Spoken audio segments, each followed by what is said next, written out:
state governors present here, members of the Federal Executive Council, senior government officials here present, distinguished ladies and gentlemen. It is my pleasure to present the 2019 budget proposal to this joint session of the National Assembly. This being my last budget speech to the 8th National Assembly. I will review economic developments over the past 3 years and a half, with particular emphasis on 2018.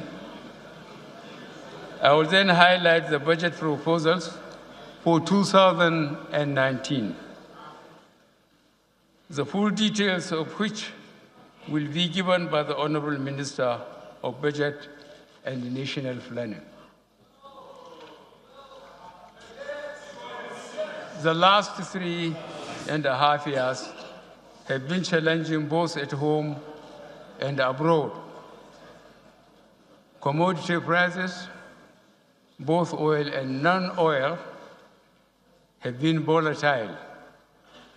Global trends, be it security, trade, our politics, have also been unpredictable. Here in Nigeria, we have to cope with disruptions in oil production and exports, security challenges, and devastating floods.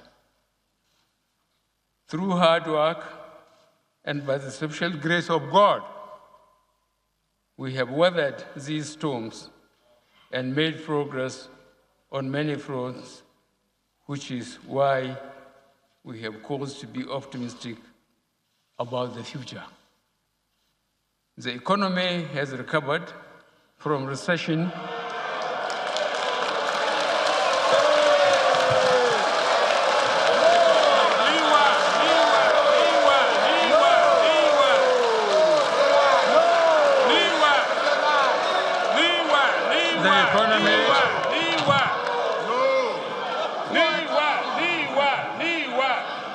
The economy has recovered from recession. And we had 6 quarters of growth since then. We have done more work with less resources in agriculture, infrastructure, and social investments.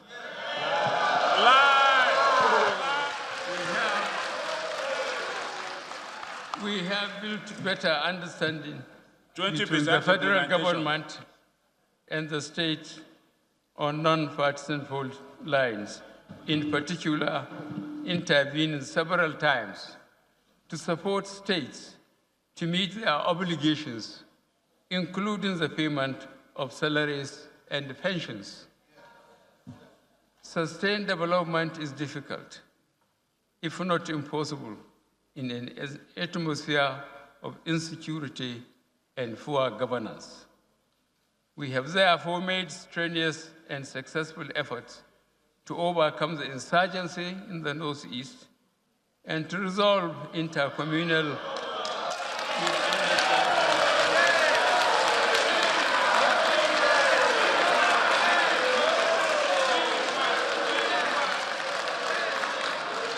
May I appeal to the honorable members that the world is watching us, and we are supposed No, it's not true. We are supposed to be above this.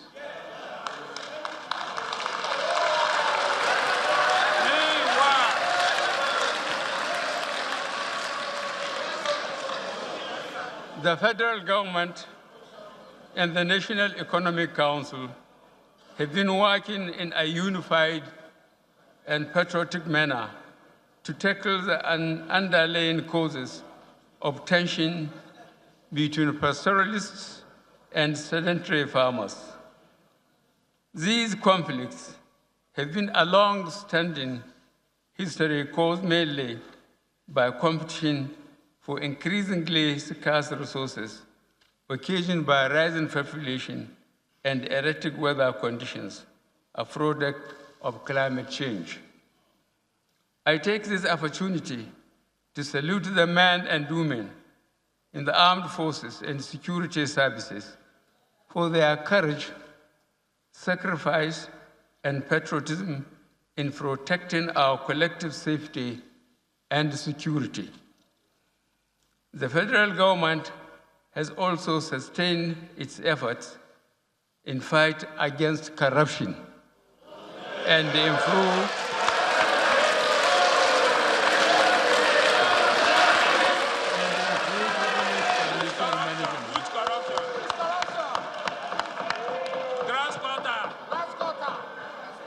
its efforts to improve public financial management through the comprehensive implementation of the Treasury Single Account, the Government Integrated Financial Management Information System, and the Integrated Payroll and Personnel Information System.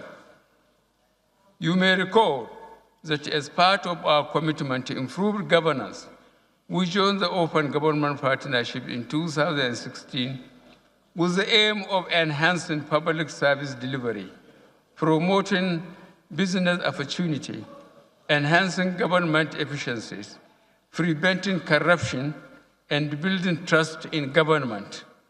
We remain committed to these and other institutional reforms that will enhance transparency and accountability in public service delivery.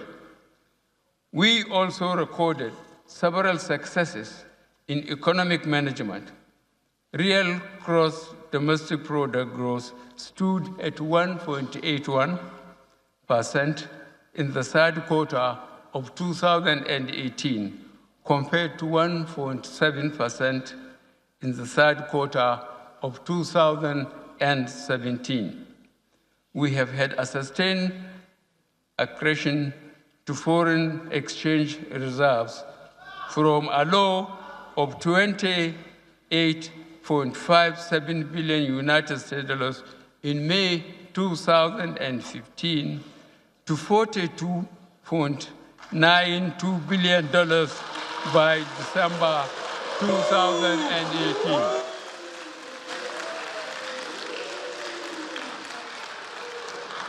This has contributed to exchange rate stability and will provide a buffer against any anticipated external shocks.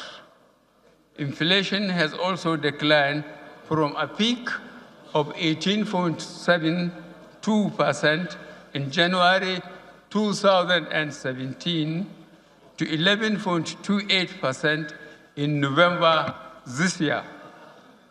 In the area of trade, Nigeria has moved from a deficit to surplus in our trade balance.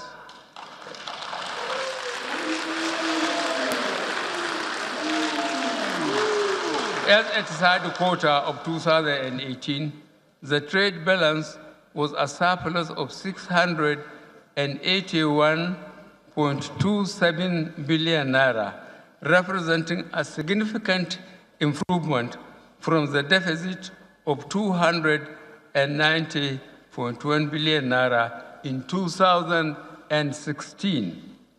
This reflects the rebound in crude oil exports, increased non